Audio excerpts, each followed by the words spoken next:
প্রবাসী ভাই যারা আছো তারা প্লিজ আমার কথাটা একটু শুনো।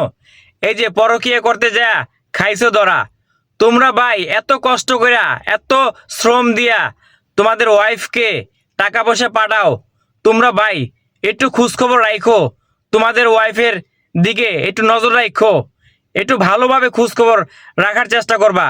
দেখো এক প্রবাসী ভাইয়ের ওয়াইফ আরেকজনের সাথে ধরা খাইছে।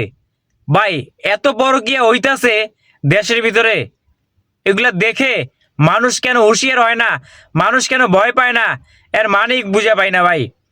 একটু ভিডিওটা দেখো আগে, তারপর আমি বলতেছি। তুমি যদি আলো করে এমবি করো তাহলে কাজ হবে না।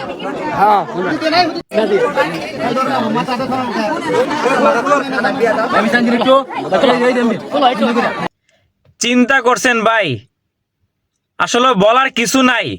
এত পরকীয়া ধরা খাইতেছে, তারপরও কেন যেন এমন করে, মনে একটু ভয় আসে না।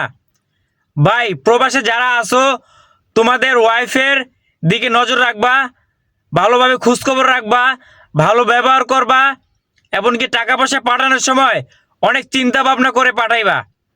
আর যদি পারো সিসি ক্যামেরা ভাই লাগাই দিও বাসায়। যাদের মনে সন্দেহ আছে যে আমার ওয়াইফ একটু উল্টাপাল্টা চলে, তাদের বাসায় সবসময় সিসি ক্যামেরা লাগাই দিও ভাই, তাহলে ভালো হবে। আর যাদের চরিত্র খারাপ, হাজার সিসি ক্যামেরা লাগাইলেও লাভ হবে না। ভিডিওটা শেয়ার করে দিবেন যেন অন্য কেউ দেখে ভয় আসে মনের ভিতরে।